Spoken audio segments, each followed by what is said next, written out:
I love this idea that our senses aren't capable of perceiving all, and there's a beautiful humility in that. And it reminded me of your conversation with David Lynch. I was listening to that conversation on your podcast, and he said something very interesting in trying to describe consciousness. And we have this sense that what is real is the three-dimensional things in our purview, what we can touch, what we can sense, what we can hear. But in truth, it is only consciousness that is real, because everything that exists in this material realm is but a projection of that consciousness. So, well, I mean, I can't argue with that, yes. Can I, Rich? No, take this and run with it. For a moment, where is your next beautiful monologue to come out of this? Well, because I agreed with you quite early on, I must admit I did start thinking about the chocolate raisins that were left on the bed in the room I was in. So a little box of chocolate raisins. Man, they're fucking delicious. The white elephant, they know how to do a chocolate raisin, Rich. I'm telling you. Is it vegan? There was milk chocolate ones, they were... What? Don't tell me I've had a vegan relapse. Right. I used to be a smackhead and you're going to do me for lactose. I'm so invested in your vegan journey, Russell. I'm so disappointed. I didn't ask if they was vegan. I was lonely. I was in a hotel room. I was triggered. You're lucky that you just didn't see a TV set come out the window. I can't cope with success. I don't deserve to be happy.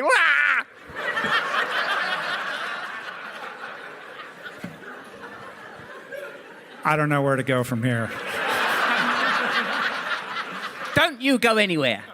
You stay here, Rich Roll, you beautiful man. Like, yeah, come on, you don't need any more information on limitlessness of consciousness and the fact that the senses are just instruments for detecting particular frequencies of data, and it would be a coincidence, wouldn't it, if the instruments for detecting data that we had were the only instruments for detecting data that were feasible in infinity. Oh yeah, it just turns out that human beings have got the 5 instruments through which all data can be received, even though we know already that we can only see a limited light range, only hear a particular sound range. There's even mammals on the planet can see and hear things that we don't see and hear. Isn't it likely then that there are different frequencies, new realms, distinct forms of data that we don't have the instruments to receive, but that don't mean they're out there? That's a particular kind of materialistic ignorance that has determined the decline of our species. If none of us here had a sense of smell, not me, not you, not none of us, how would we understand the concept of a sense of smell? The smell of paint, the smell of bacon. Not that you'd like that, you gorgeous vegan. You'd be better off eating that paint. No, Rich makes good food. I've eaten that cheese Julie, thing. No, it's not mine. Give Julie the credit for that. Props to Julie. She seems like a woman not to mess around with on the vegan subject. I mean, all vegans are pretty serious, aren't they? They're always ready to give you a good thump if you undermine their food. My point is this. Lots of not to criticise Rick. I am a vegan, okay? I just had a little relapse upstairs. Jesus Christ. Believe me, in 2006, I'd have done a lot worse things with them chocolate raisins. They wouldn't have been melting in my mouth, let me tell you.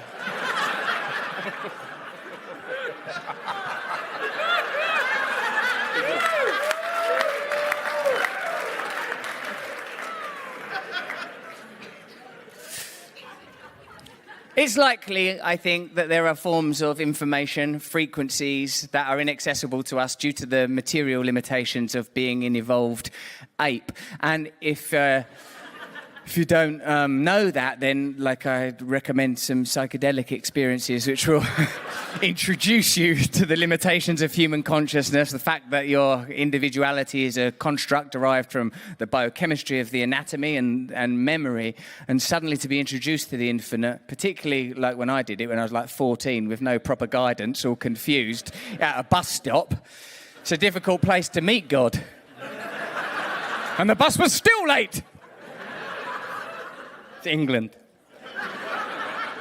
So, what does God look like for you? God looks like the thing that's doing the looking. Sometimes when I'm talking to atheists, I think, what do you think you are experiencing? Where are you talking to me from? Don't you think it's mysterious that you're here in a body, experiencing reality, alive? This is my life. Who says?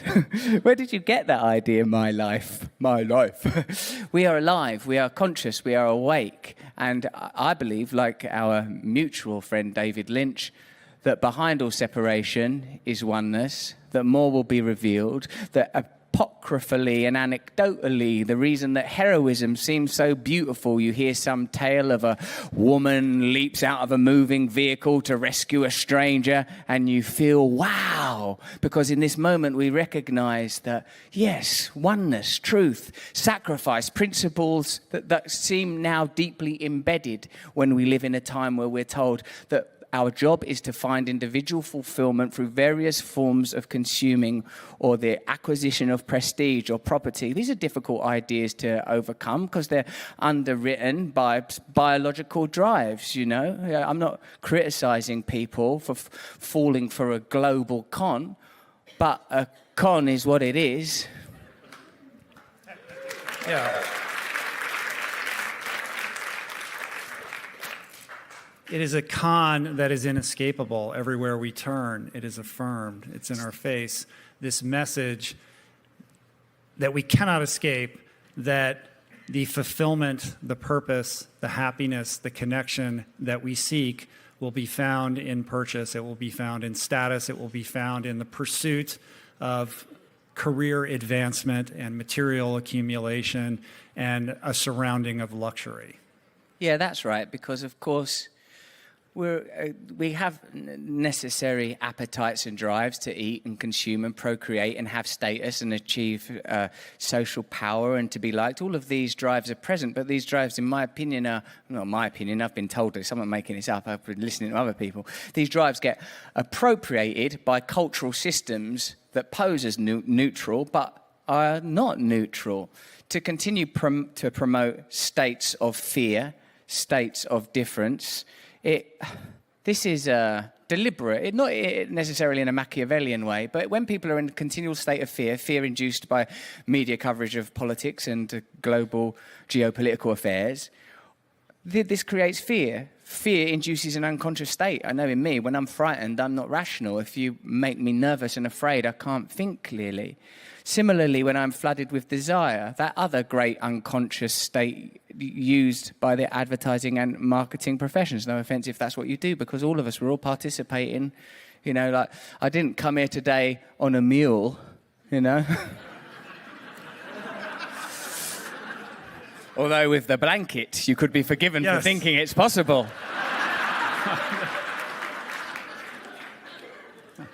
Fear and desire, unconscious states that cause disconnection.